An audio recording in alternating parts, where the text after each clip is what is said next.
हम sales of goods act का unit 1 formation of contract of sale के बारे में बात कर रहे हैं। अभी थोड़ी देर पहले हमने contract of sale, sale, agreement to sale और characteristics of contract of sale के बारे में बात की। अब हम बात करेंगे सेल और दूसरे जो टाइप के ट्रांजैक्शन होते हैं, जैसे हायर परचेज है या फिर वर्क कॉन्ट्रैक्ट है, उनके बीच में क्या डिफरेंस होता है, क्या अंतर होता है, उसके बारे में। ठीक है, तो अभी जो नेक्स्ट कॉन्सेप्ट हमको पढ़ना है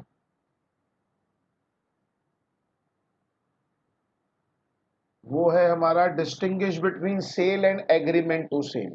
सेल और एग्रीमेंट टू सेल के बीच में क्या अंतर है। तो देखो, सेल और एग्रीमेंट टू सेल के बीच में सबसे बेसिक डिफरेंस ये है कि जो सेल होता है उसमें ओनरशिप इमीडिएटली ट्रांसफर होती है। जो सेल होता है उसमें प्रॉपर्टी इमीडिएटली ट्रांसफर हो जाती है, लेकिन एग्रीमेंट टू सेल में प्रॉपर्टी इमीडिएटली ट्रांसफर नहीं होती है।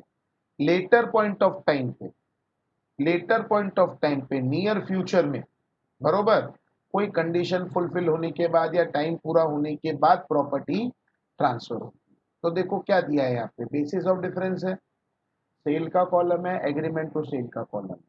अब जो बेसिस ऑफ डिफरेंस है उसमें पहला क्या है, ट्रांसफर ऑफ प्रॉपर्टी।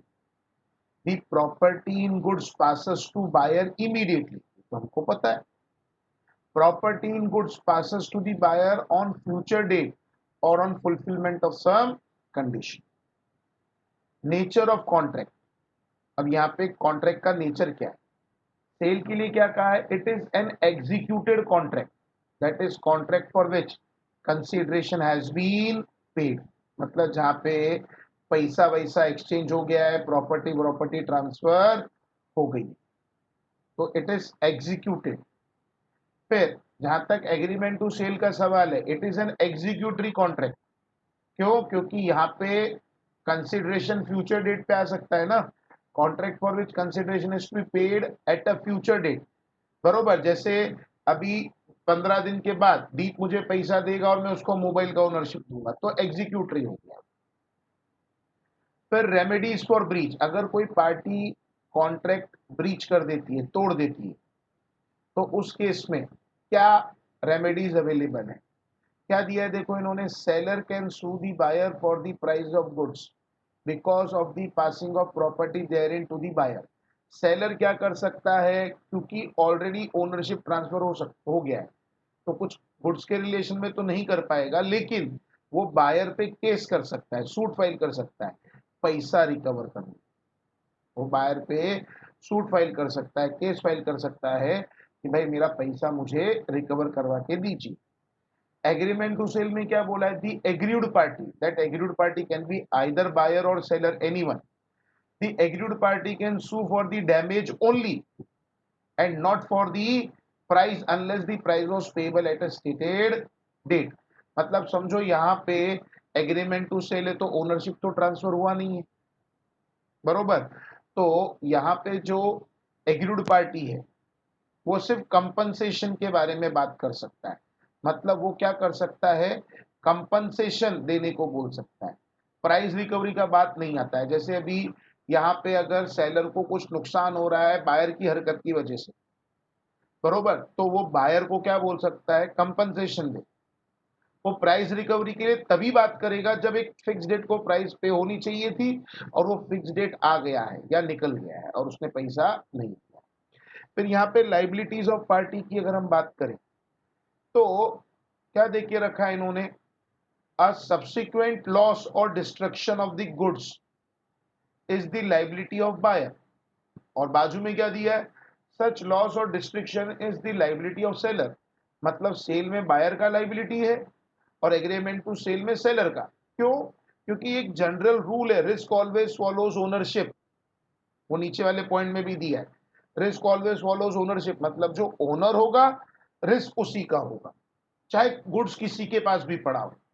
तो जहां तक सेल का सवाल है, ओनरशिप तो इमीडिएटली ट्रांसफर हो गया है बायर को, बरोबर। तो ओनर बायर है तो गुड्स के रिलेशन में कोई भी रिस्क होगा कोई भी लॉस होगा तो बायर का होगा, भले गुड्स मेरे पास पोजीशन में हो या बायर के पास पोजीशन। वैसे ही एग्रीमेंट टू सेल में अभी तक ओनर सेलर खुद है, बायर नहीं है, तो रिस्क जो भी होगा लॉस का या डिस्ट्रक्शन का वो सेलर का होगा, भले गुड्स सेलर के पास हो भले गुड्स बायर के पास हो। जनरल रूल है, risk always follows ownership, risk always follows ownership, बरोबर। चलो मैं एक एग्जांपल देता हूं आपको, आप जरा ये जो पॉइंट है ना रिस्क ऑलवेज फॉलोज ओनरशिप, उसके बारे में सोच के उस एग्जांपल का आप लोग जवाब देना मुझे, ठीक है।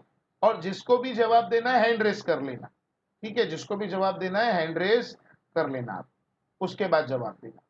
अब समझो ए जो है, ए के पास एक घोड़ा था, ए के पास एक घोड़ा था, वो घोड़ा उसने बी को दिया सेल और रिटर्न पे। सेल और रिटर्न मतलब ओनरशिप ट्रांसफर हुआ क्या? नहीं, बरोबर।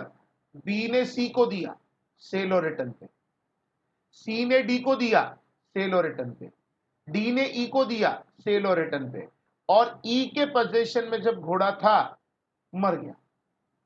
ए ने बी को सेल और रिटर्न पे दिया, बी ने सी को दिया, सी ने डी को दिया, डी ने ई को दिया, और ई के पोजीशन में जब घोड़ा था, घोड़ा परलोक सिधार गया, मर गया। तो ये घोड़े का जो लॉस है वो लॉस किसका लॉस है? ए का या बी का या सी का या डी का? हाँ हर्ष बोलो। ई का रहेगा ना। किसका? ई का, उसने खरीदा था आखिरी में। ई का रहेगा। ओके, तनुष्का आप भी कुछ जवाब देना चाहते हो, बोलो। सर ए का होगा। ए का होगा, ओके। हाँ। हर्ष बोल रहा है कि ई का नुकसान होगा, बरोबर, और तनुष्का बोल रही है ए का नुकसान होगा। कोई और जवाब देना चाहेगा? मैं मेरा क्वेश्चन वापस रिपीट करता हूं, एक बार सुन लो। ए ने बी को सेल और रिटर्न पे दिया, बी ने सी को सेल और रिटर्न पे दिया, सी ने डी को सेल और रिटर्न पे दिया, डी ने ई को सेल और रिटर्न पे दिया, और ई के पोजीशन में घोड़ा मर गया। शैलेश आप कुछ बोल रहे थे? डी का। किसका? वापस रिपीट करोगे? डी डी डी डी का नुकसान होगा। शैलेश बोलता है डी का। तो मेरे पास तीन जवाब आए हैं, ए, डी और ई। अच्छा, जो लोग ए के साथ है कृपया हैंड रेस करें कि ए का नुकसान होगा।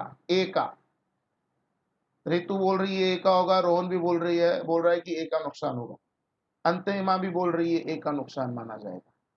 और कौन लोग है जो बोलते हैं भाई ए का कुछ नहीं होगा, जो भी नुकसान होगा ई का होगा? कल्याणी, साईराज। और कौन है जो बोलता है भाई ना तो ए का कुछ होने वाला है ना ई का कुछ होने वाला है, जो भी नुकसान होगा डी का होगा? दीप और शैलेश ने तो यही बोला था, सिर्फ दीप, और कोई नहीं है बेचारे शैलेश के साथ। देखा दीप, दोस्ती काम आता है। दीप क्या शैलेश, देखा दोस्ती काम आता है, बाकी कोई काम नहीं आता है। अब यहां पे मैंने क्या कहा? रिस्क ऑलवेज फॉलोज ओनरशिप, मतलब जो ओनर होगा उसका रिस्क होगा, ठीक है। अब ए ने बी को सेल और रिटर्न पे भेजा, मतलब बी की इच्छा है तो रखे वरना वापस दे देवे, पर बी ने वो गुड्स सी को ट्रांसफर कर दिया, तो बी ऐसे किसी का भी गुड्स ट्रांसफर कर सकता है क्या? बी सिर्फ खुद का गुड्स किसी और को सेल और रिटर्न पे दे सकता है। तो जब बी सी को गुड्स सेल और रिटर्न पे देता है तो अंडरस्टूड है उसने ए से गुड्स खरीदा है, एक्सेप्ट कर लिया है। तो जब ए ने बी को दिया तब ए ओनर था और बी पोजेसर था, लेकिन जब बी ने सी को दे दिया तो now B has become owner, A के पास ओनरशिप नहीं है, बरोबर, and C has become possessor. फिर जब सी ने डी को सेल और रिटर्न पे दिया, मतलब सी जब डी को सेल और रिटर्न पे दे रहा है, मतलब उसने किया क्या है? उसने बी को बोला है भाई मैं खरीद रहा हूं, मैं आगे दे रहा हूं, सी ऐसे किसी और का गुड्स तो सेल और रिटर्न पे नहीं दे सकता ना, खुद का गुड्स होगा वही दे सकता है। तो जब सी डी को देता है तो इट इज अंडरस्टूड कि now C has accepted the goods, C has purchase the goods from B, so now C is owner and D is possessor। फिर डी ने फर्दर ई को सेल और return पे दिया, तो अगेन डी किसी और का गुड्स तो सेल और रिटर्न पे नहीं देगा ना, खुद का गुड्स ही देगा। तो जब डी ई को देता है तो इट इज अंडरस्टूड कि डी ने सी से गुड्स खरीद लिया है, तो now D is owner and क्योंकि उसने ई को दिया तो ई इज पोजेसर। डी ने ई को सेल और रिटर्न पे दिया है, ओनरशिप डी के पास है, पोजेशन ई के पास है। ई ने अभी तक हाँ या ना नहीं बोला है। अगर समझो ई हाँ बोल देता उसके बाद घोड़ा मरता तो ई का लॉस था। ई हाँ बोल देता और घोड़ा मर जाता तो ई का लॉस था। ई ने हाँ बोला नहीं, मैंने तो बोला ही नहीं ना, ई ने एक्सेप्ट किया। मैंने क्या बोला, सेल और रिटर्न पे ई के पास पड़ा है, बरोबर। तो जब घोड़ा मर रहा है ना तो ए ओनर है, ना बी ओनर है, ना सी ओनर है और ना ही ई ओनर है। ओनर कौन है, डी। तो रिस्क या लॉस किसका होगा, डी का। ध्यान में रखना, risk always follows ownership, risk always follows ownership. ध्यान में रखो ये चीज। अच्छा, अब इसके बाद नेक्स्ट पॉइंट क्या दिया है इन्होंने, nature of right. Nature of right क्या है, तो सेल के अंदर राइट जो क्रिएट होता है उसको हम बोलते हैं जस्ट इन रेम या राइट इन रेम बोल सकते हो आप इसको। और एग्रीमेंट टू सेल के केस में राइट क्रिएट होता है जस्ट इन पर्सनम या राइट इन पर्सनम।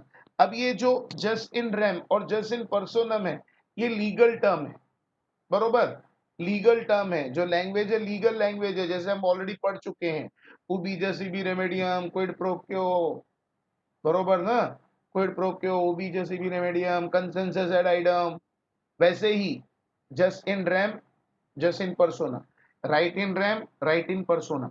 अब देखो ये जो राइट इन रैम है या जस्ट इन रैम है, इसका मतलब ये है कि आपका जो राइट है, आपका जो राइट है पूरे वर्ल्ड के अगेंस्ट है। आपका जो राइट है, आपका जो राइट है वो राइट पूरे वर्ल्ड के अगेंस्ट है, किसी एक पर्सन के अगेंस्ट नहीं, पूरे वर्ल्ड के अगेंस्ट। और जस्ट इन पर्सोनम का मतलब है, जस्ट इन पर्सोनम का मतलब है आपका जो राइट है वो किसी पर्टिकुलर पर्सन के अगेंस्ट। आपका जो राइट है वो किसी पर्टिकुलर पर्सन के अगेंस्ट है, मतलब जिस पर्सन के साथ आपने कॉन्ट्रैक्ट किया है, जिस पर्सन के साथ आपने कॉन्ट्रैक्ट किया है उसी पर्सन के अगेंस्ट आपका राइट है, किसी और पर्सन के अगेंस्ट आपका राइट नहीं है। वापस बोलता हूं, जस्ट इन रैम मतलब पूरे वर्ल्ड के अगेंस्ट आपका राइट है, और जस्ट इन पर्सोनम मतलब किसी पर्टिकुलर पर्सन के अगेंस्ट आपका राइट। अब just in rem, just in RAM एक एग्जांपल लेता हूं मैं। अब समझो, समझो आपके पास एक बाइक है, आप ओनर हो उस बाइक के। आपके पास एक बाइक है, आप ओनर हो उस बाइक के। तो आपका जो बाइक है उस बाइक पे किसका राइट है, आपका या किसी और का। आपके पास एक बाइक है, आप उसके ओनर हो, तो उस बाइक पे किसका राइट है, आपका या किसी और का। राइट। हमारा सर। आपका ही राइट होगा, बरोबर। कोई भी आपको बोल सकता है क्या, चल ला रे बाइक ला मैं लेके जा रहा हूं, बरोबर। आपसे बिना पूछे, आपको बिना बताए कोई उसको लेके जा सकता है क्या, कोई भी नहीं लेके जा सकता, क्योंकि आपका एक्सक्लूसिव राइट है उस बाइक पे। अगर किसी को लेके जाना है तो आपसे परमिशन लेना पड़ेगा, और अगर बिना परमिशन के वो लेके गया तो आप उस पर केस कर सकते हो, सीधा सीधा ट्रेसपासिंग का, चोरी का, बरोबर। तो जो चीज के आप ओनर हो वहां पे आपका जस्ट इन रैम है, राइट इन रैम है, मतलब उस चीज के लिए, उस चीज के अगेंस्ट आपका राइट है, अगेंस्ट होल वर्ल्ड। दुनिया में कोई भी आके आपको आपके हक की चीज वापरने से, यूज करने से रोक नहीं सकता है। कोई भी आके आपकी चीज को मेरी चीज है ऐसा बोल नहीं सकता है। और जस्ट इन पर्सोनम कब क्रिएट होता है? जस्ट इन पर्सोनम या राइट इन पर्सोनम तब क्रिएट होता है when there is a contract, there is a agreement. और जब आप कॉन्ट्रैक्ट करते हो, एग्रीमेंट करते हो, तो किसी पर्टिकुलर पर्सन के साथ करते हो, किसी स्पेसिफिक पर्सन के साथ करते हो। तो जब आपका कॉन्ट्रैक्ट किसी स्पेसिफिक पर्सन के साथ है, तो कल को कुछ लड़ाई झगड़ा हुआ, बरोबर, कुछ गड़बड़ हुआ, तो आप किस पे एक्शन लोगे? पूरी दुनिया पे या उस पर्सन पे? पूरी दुनिया पे एक्शन ले सकते हो या सिर्फ उस पर्सन पे एक्शन ले सकते हो? बोलो। उस पर्सन पर ही। उस पर्सन पे एक्शन ले सकते हो, मतलब उसको हमने बोला जस्ट इन पर्सोनम। तो देखो, जब सेल होता है तो गुड्स का जो ओनरशिप है वो किसको ट्रांसफर हो जाता है? जब सेल है तो गुड्स का ओनरशिप किसे ट्रांसफर हो गया? बायर को। सेल में इमीडिएट ओनरशिप ट्रांसफर होता है ना, सेल में इमीडिएट ओनरशिप ट्रांसफर होता है। तो ओनरशिप किसको ट्रांसफर हो गया? बायर को। मतलब यहाँ पे बायर के पास राइट इन रेम है, जस्ट इन रेम है, मतलब उसका उन गुड्स पे एक्सक्लूसिव राइट है ओवर दी होल वर्ल्ड। दुनिया में कोई भी आके उन गुड्स को हक, उन गुड्स के ऊपर अपना हक नहीं जमा सकता, बरोबर। और जब एग्रीमेंट टू सेल की बात करें तो फिलहाल ओनरशिप सेलर के पास है, बायर के पास आया क्या? नहीं, बरोबर। तो कल को कुछ भी डिस्प्यूट हुआ, भले सेलर के साइड से भले बायर के साइड से, तो सेलर बायर पे ही एक्शन ले सकता है, बायर के दोस्त पे नहीं ले सकता, बायर की गर्लफ्रेंड पे नहीं ले सकता। बायर सेलर पे ही एक्शन ले सकता है, सेलर के पड़ोसी पे नहीं ले सकता, बरोबर, सेलर के दुश्मन पे नहीं ले सकता। तो पर्सोना मतलब कॉन्ट्रैक्टिंग पार्टी पे ही आपको एक्शन लेना है, आपका राइट एक पर्टिकुलर पर्सन के अगेंस्ट। फिर जो नेक्स्ट है राइट ऑफ रीसेल। क्या रीसेल का राइट है? तो देखो, सेल के केस में ओनरशिप ट्रांसफर हो चुका है, और क्योंकि ओनरशिप ट्रांसफर हो चुका है तो seller is not owner, buyer is owner, and goods can be sold only by by the owner. तो सेल के केस में सेलर को राइट टू रीसेल नहीं है, बायर को है, बायर कैन सेल। लेकिन जहां तक सवाल है एग्रीमेंट टू सेल का, उसमें ओनरशिप अभी भी सेलर के पास है, बायर को ट्रांसफर नहीं हुई है। तो सेलर चाहे, अगर उसको लगता है, तो he may sell the goods, क्योंकि ओनरशिप उसके पास है, बरोबर। तो ये था हमारा difference, difference between sale and agreement to sale. ध्यान में रखना, इंपॉर्टेंट पार्ट है, sale and agreement to sale. अब देखो आगे क्या दिया इन्होंने हमें। Next is the distinguish between sale and hire purchase. Sale और हायर परचेस के बीच का डिफरेंस इन्होंने हमें देख के रखा है।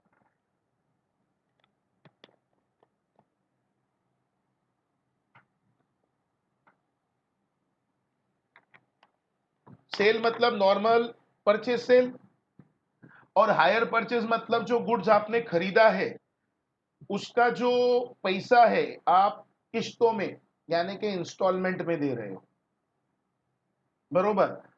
अब देखो, जो सेल है उसमें जो गुड्स का प्रॉपर्टी है वो इमीडिएटली ट्रांसफर हो जाता है, गुड्स का जो ओनरशिप है वो इमीडिएटली ट्रांसफर हो जाता है।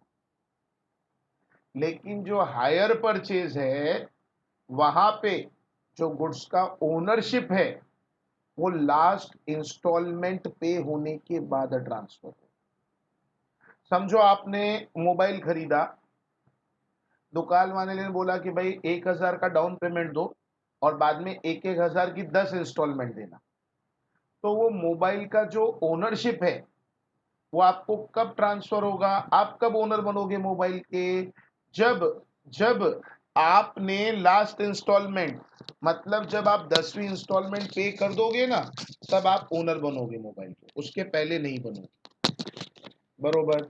अब देखो दिया क्या है यहाँ पे इन्होंने, बेसिस ऑफ डिफरेंस है, सेल है और हायर परचेज है। क्या दिया इन्होंने? Time of passing the property, property in goods is transfer to the buyer immediately at the time of contract. जैसे कॉन्ट्रैक्ट होगा प्रॉपर्टी ट्रांसफर हो जाएगी। Property in goods passes to the hirer, hirer मतलब यहाँ पे अगर मैं सेलर हूँ, आप बायर हो और आप हायर परचेज पे गुड्स खरीद रहे हो, बरोबर, तो आप हायरर हो गए, बरोबर, आप हायर पे ले रहे हो ना, आप हायरर हो गए। The property in goods passes to the hirer upon payment of last installment. अब यहाँ पे देखो दिया क्या, position of the party, party की क्या पोजीशन है, क्या परिस्थिति है। The position of buyer is that of the owner of goods, buyer का पोजीशन क्या है, ओनर ऑफ गुड्स के जैसा। जी position of the hirer is that of bailee till he pays the last instalment, उसका पोजीशन क्या है, bailee के जैसा। जो कॉन्ट्रैक्ट था, नो कंसिडरेशन नो कॉन्ट्रैक्ट, उसमें बेलमेंट आया था। बेलमेंट मतलब जब आप किसी पर्सन को कोई गुड्स ट्रांसफर करते हो उसके यूसेज के लिए, और उसको बोलते हो कि यूसेज के बाद या तो रिटर्न कर देना या जैसे मैं बोलूं वैसे डिस्पोज ऑफ कर देना, तो वो जो कॉन्ट्रैक्ट होता है वो बेलमेंट होता है, बरोबर। तो उस केस में जो गुड्स दे रहा है वो बेलर है और जिसके पास गुड्स है वो बेली है। तो यहाँ पे और बेलर गुड्स का ओनर होता है and belly is just possessor, goods का पोजीशन बेली के पास है but he is not owner. तो हायर परचेज में क्या हुआ, आपने डाउन पेमेंट दिया 1000 रुपए का और फ्रिज उठा के अपने घर पे ले आए, तो इवन दो फ्रिज का पोजीशन आपके पास है पर ओनर आप नहीं हो। आप ओनर कब बनोगे, जब लास्ट इंस्टॉलमेंट पे होगा तब। तो जब तक लास्ट इंस्टॉलमेंट पे नहीं होता है, फ्रिज का ओनर फाइनेंस कंपनी है जिसने आपको फाइनेंस दिया है, आप सिर्फ पोजेसर हो, बरोबर। तो आपकी परिस्थिति बैली के जैसी होगी, you are holder but not owner, और कंपनी की परिस्थिति बेलर के जैसी होगी, ही इज ओनर लेकिन उसके पास पोजीशन नहीं है। लास्ट इंस्टॉलमेंट देने के बाद आप ओनर पोजेसर दोनों बन जाओगे। Termination of contract, buyer can not terminate the contract and is bound to pay the price of goods, buyer contract terminate नहीं कर सकता है, उसको पैसा देना ही पड़ेगा। फिर हायरर का जहां तक सवाल है, उसको ओनरशिप कब ट्रांसफर होगा, लास्ट इंस्टॉलमेंट पे होने के बाद। तो जब तक वो लास्ट इंस्टॉलमेंट पे नहीं करेगा वो कभी भी इंस्टॉलमेंट देना बंद करके कॉन्ट्रैक्ट टर्मिनेट कर सकता है। द हायरर में if so like terminate the contract by returning the goods to its owner without any liability to pay the remaining instalment. ऐसा ही होता है ना, आप इंस्टॉलमेंट में कोई चीज लेके आओ, इंस्टॉलमेंट देना बंद कर दो, तो वो जो कंपनी वाला रहेगा क्या करेगा, वो गुड्स उठा के लेके जाएगा। ओनरशिप तो आपके पास वैसे भी नहीं है, तो आप वैसे भी उसको रोक नहीं सकते हो लेके जाने से, ओनर तो वही है, बरोबर। तो कॉन्ट्रैक्ट टर्मिनेट हो जाएगा। Burden of risk of insolvency of buyer, अगर बायर इंसॉल्वेंट हो गया तो रिस्क किसकी है, seller take the risk of any loss resulting from insolvency of buyer. अब बायर के पास ओनरशिप है तो गुड्स तो बायर सेलर के पास आने से रहे। हाँ, अगर बायर इंसॉल्वेंट हो गया तो पैसा डूब गया सेलर का, जो थोड़ा बहुत मिला ठीक, बाकी डूबत खाता। हायर परचेज में क्या दिया है, the owner take no such risk for if the hire fail to pay an instalment the owner has the right to take back the goods. Sale के केस में ओनरशिप बायर को जा चुका है, गुड्स का ओनर बायर है, कल को बायर इंस्टॉलमेंट भी हो जाता है तो हमारे पास कोई ऑप्शन नहीं है, सेलर के पास कोई ऑप्शन नहीं। लेकिन हायर परचेज के केस में जो बायर है वो ओनर कब बनेगा, लास्ट इंस्टॉलमेंट पे होने के बाद। तो अगर लास्ट इंस्टॉलमेंट उसने दे दिया तब तो इंस्टॉलमेंट हुआ ही नहीं ना, पर उसने लास्ट इंस्टॉलमेंट देने के पहले ही इंस्टॉलमेंट हो गया तो वो ओनर है ही नहीं, हम गुड्स उठा के ला सकते हैं। Transfer of title, the buyer can pass good title to the bona fide purchaser for him. मतलब बायर, जैसे मैंने दीप को मोबाइल बेचा और दीप किसी और को बेचता है, दीप साईराज को बेचता है, तो साईराज का जो टाइटल होगा गुड फेथ होगा, गुड टाइटल होगा। The hirer cannot pass any title even to the bona fide purchases. Hirer goods आगे अगर बेच भी देता है तो बायर को टाइटल अच्छा नहीं मिलेगा, क्यों, क्योंकि हायर ओनर ही नहीं है, बिना ओनरशिप के आप गुड्स कैसा बेच सकते हो। फिर रीसेल का जहां तक सवाल है, बायर रीसेल कर सकता है, हायर परचेजर को रीसेल करना अलाउड नहीं है, क्योंकि भाई तुम्हारा गुड्स नहीं तो कैसा रीसेल करोगे, इंस्टॉलमेंट दो रीसेल करो, बात खत्म, बरोबर। तो ये डिफरेंस है, किसका डिफरेंस है, this is the difference between hire purchase and cell.